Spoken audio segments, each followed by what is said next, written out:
Eneo la hifadhi ya Ngorongoro lipo kaskazini mwa Tanzania, magharibi mwa mkoa wa Arusha.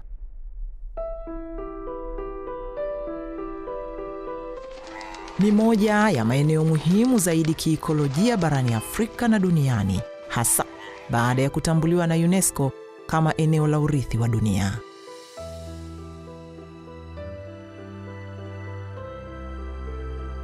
Hifadhi ya Ngorongoro inajivunia kuwa na wingi wa wanyamapori, mandhari za kipekee na ushahidi wa masalia ya kale ya zamadamu.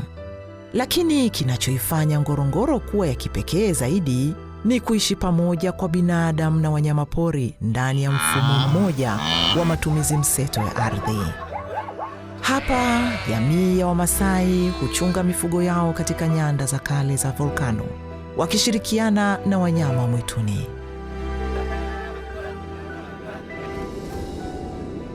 Lakini leo, hali hii ambayo imepata mafanikio makubwa inakabiliwa na changamoto nzito.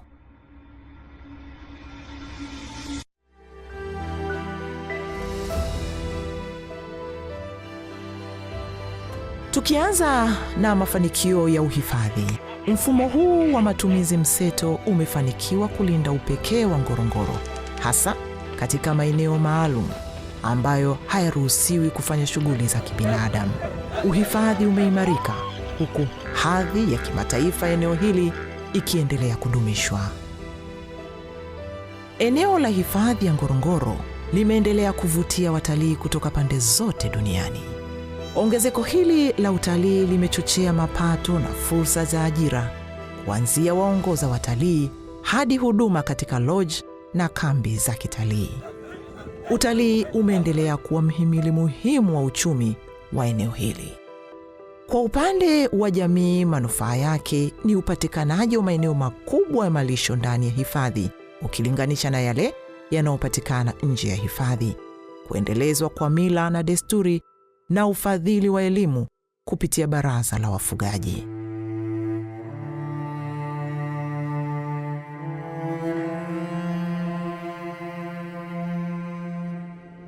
Hata hivyo, mafanikio haya yanaambatana na matatizo kadhaa yanayoongezeka kwa kasi.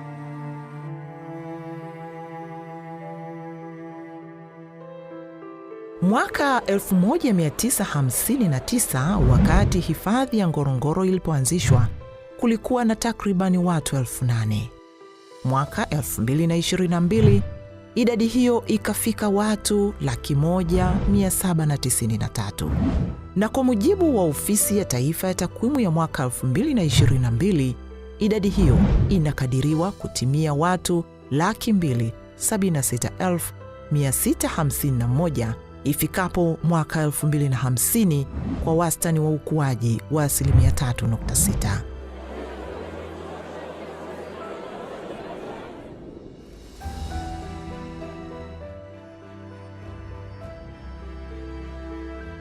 Hali hii inaongeza mahitaji ya matumizi ya ardhi kwa makazi, huduma za kijamii na shughuli za kiuchumi, wakati ukubwa wa eneo la hifadhi ya Ngorongoro hauongezeki.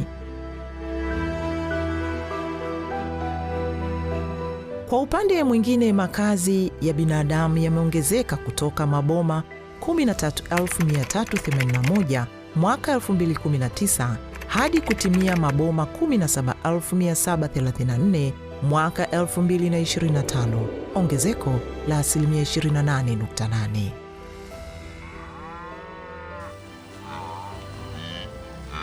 Hali hii inapunguza nyanda za malisho kwa mifugo na wanyamapori, na hivyo kuongeza ushindani wa matumizi ya ardhi na uharibifu wa mazingira. Hali kadhalika, idadi ya mifugo inayopatikana ndani ya Ngorongoro imepanda kutoka mifugo 261,723 mwaka 1960 hadi kufikia mifugo 715,466 mwaka 2022. Idadi hiyo ya mifugo iliyoongezeka inajumuisha ng'ombe 274,943, mbuzi 201,938, kondoo 26,553 na punda 11,032.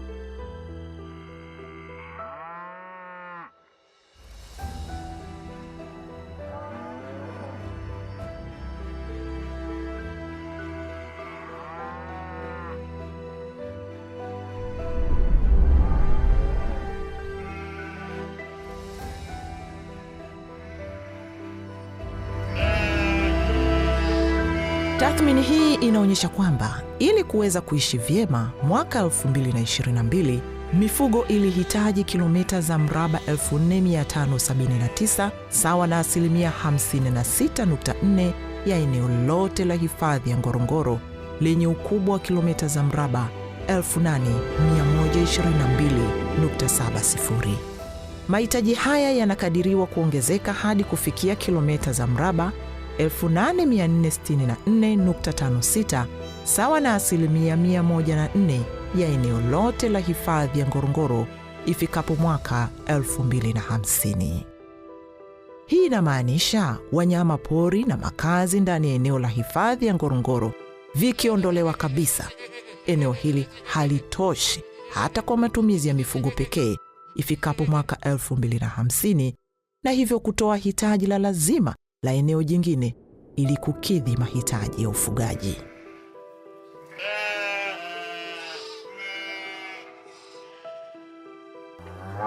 Licha ya takwimu kuonyesha kuwa idadi ya mifugo inaongezeka kila kukicha, uwezo wa ufugaji ndani ya eneo la hifadhi ya Ngorongoro kujikimu kiuchumi na kuwa na usalama wa chakula kwa kutegemea mifugo pekee umeendelea kuwa duni na kupungua.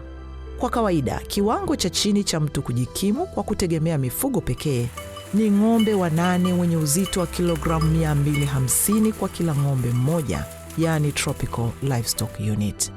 Mwaka 2022, Tropical Livestock Unit kwa mtu mmoja ndani ya eneo la hifadhi ya Ngorongoro ilikuwa ni 3.5, ambayo inakadiriwa kushuka hadi kufikia Tropical Livestock Unit 1.5 kwa mtu ifikapo mwaka 2050. Hii ina maana kwamba jamii ya wenyeji wanaoishi ndani ya eneo la hifadhi ya Ngorongoro inahitaji kuwa na shughuli mbalimbali ili kujikimu kiuchumi na kuwa na usalama wa chakula bila kutegemea ufugaji pekee.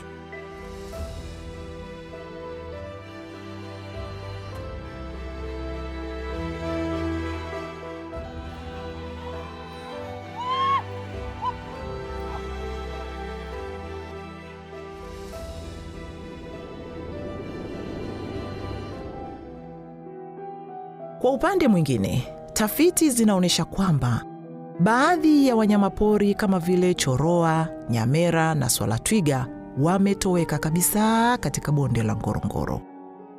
Wanyamapori wengine kama vile nyumbu wakazi, yani resident wild beast, wamepungua kutoka 1,600 mwaka 1960 hadi kufikia 600 mwaka 2020.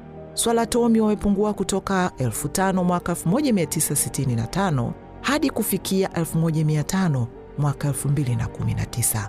Na swala granti wamepungua kutoka swala 1,700 mwaka 1965 hadi kutimia 400 tu hapo mwaka 2019. Kupungua au kutoweka kwa wanyamapori hao kunahusishwa na ongezeko la shughuli za kibinadamu katika bonde hilo.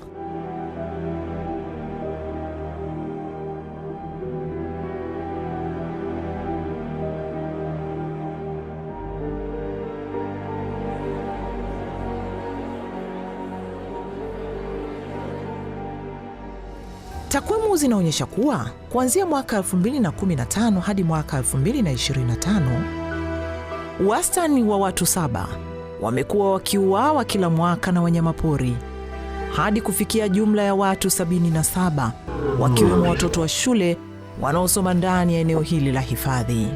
Wamekasirika kweli wenyeji, wanasema sisi tunataka watoto wetu ama tunaua wale simba. Kumtaka mtoto asome yale mazingira kweli kabisa ni kutendei haki. Watu 274 wamejeruhiwa na mifugo 1,450 imeuawa na wanyamapori katika kipindi hicho. uwepo wa magonjwa hatarishi ya kuambukiza yaani zoonotic diseases kama kimeta na kichaa cha mbwa yanaathiri binadamu, mifugo na wanyamapori kutokana na mwingiliano kati ya mifugo, wanyamapori na maisha ya kila siku ya jamii. Mnyama yoyote aliyekufa kwa kimeta, unaona kimeta ni hatari. Kitaja kimeta hakuna utalii. Director of Veterinary Service au Wizara ya Afya wakadeclare tuna kimeta Tanzania hii, watalii wote hawaji.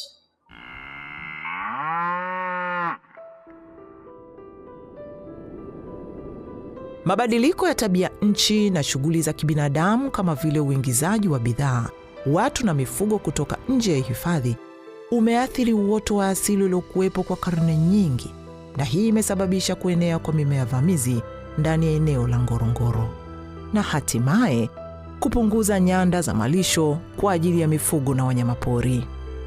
Hali hii inaongeza ushindani wa malisho na kusababisha uharibifu wa mazingira. Miongoni mwa mambo ambayo wananchi wanayahitaji ni kutumia eneo lote la hifadhi kwa shughuli za ufugaji, majengo ya kudumu, pamoja na shughuli za kujikimu kiuchumi kikiwemo kilimo. Mahitaji yanayokinzana na sheria iliyopo hivi sasa.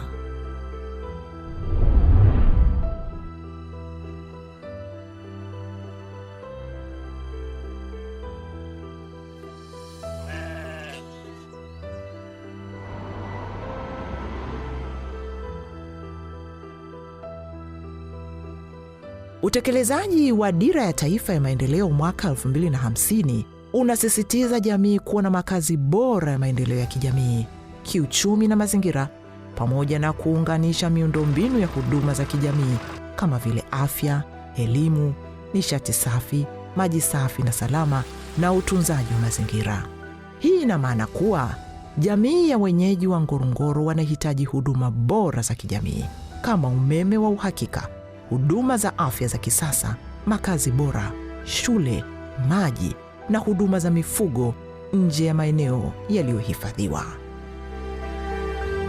Mustakabali wa Ngorongoro kwa sasa uko njia panda.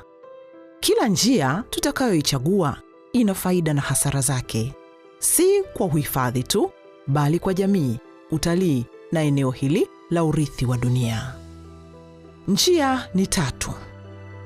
Mosi, hali ibaki kama ilivyo hivi sasa, au tuondoe wanyamapori na kuacha eneo hili kwa ajili ya ufugaji pekee ama uhamaji wa jamii pamoja na mifugo yao ili kupisha uhifadhi na ekolojia ya eneo hili. Hatimaye ni lazima tuchague njia moja yenye manufaa endelevu. Hebu tuziangalie hizo njia 3.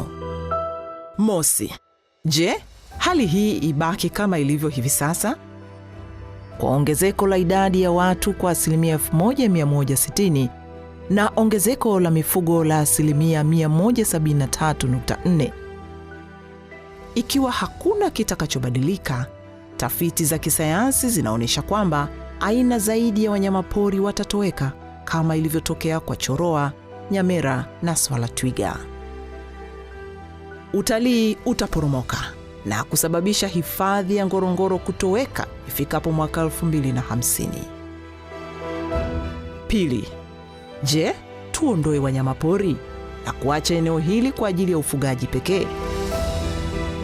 Hii ni njia nyingine inayopendekezwa kuwaondoa wanyamapori ili kupisha ufugaji na shughuli zingine za kibinadamu.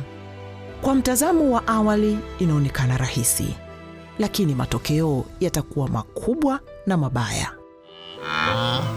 Ekolojia ya Ngorongoro, Serengeti na Masai Mara itapotea kabisa, kwani eneo hili ndipo yalipo mazalia ya nyumbu wahamao, yani the Great Migration.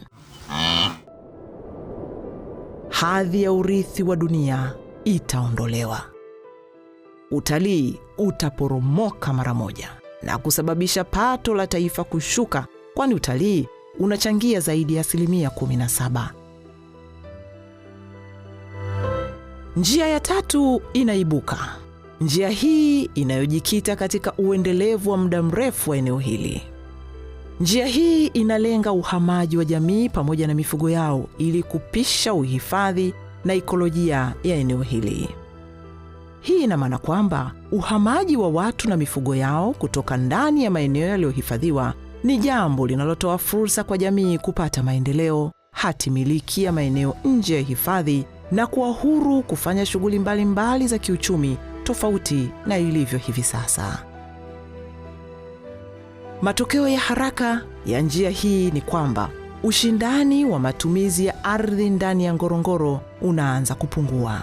Nyasi za asili zitaanza kurejea, mimea vamizi inaanza kudhibitiwa, idadi ya wanyamapori inaanza kuongezeka, ubora wa utalii unaimarika. Migongano ya maisha ya kila siku kati ya binadamu na wanyamapori inatoweka. Familia zilizohamishwa zinapata fursa mpya: umiliki wa ardhi, umeme wa uhakika, upatikanaji wa maji, shule za kisasa na huduma za afya, shughuli za kiuchumi zikiwemo kilimo na biashara. Bila shaka njia ya tatu inaonyesha manufaa endelevu kwa jamii, uhifadhi na utalii na urithi huu wa dunia. Hatuna budi kujiuliza maswali magumu.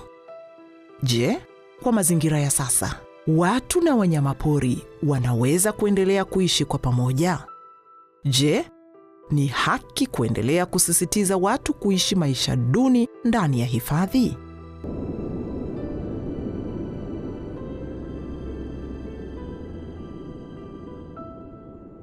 Bonde la Ngorongoro limesimama kama moja ya maajabu ambapo binadamu na wanyamapori wameishi pamoja. Lakini leo uwiano huu umekuwa dhaifu na unabadilika kwa kila sekunde. Ushindani wa matumizi ya ardhi kati ya uhifadhi, maendeleo ya jamii na shughuli za utalii unaongezeka kila mwaka. Iwapo hatua madhubuti hazitachukuliwa, eneo hili la urithi wa dunia litatoweka na kupotea kabisa. Uwepo wa hazina hii ya kiikolojia na uhai wa viumbe wanaoiita Ngorongoro nyumbani unatutegemea sisi. Chaguo ni letu. Tulinde urithi huu kwa vizazi vya sasa na vijavyo, na tusiache ukapotea mbele ya macho yetu. Wahenga wanasema, jamii hukua pale viongozi wanapopanda miti wakijua kwamba kivuli chake kitawanufaisha vizazi vijavyo. Tulinde hifadhi ya Ngorongoro. Tulinde hifadhi ya Ngorongoro.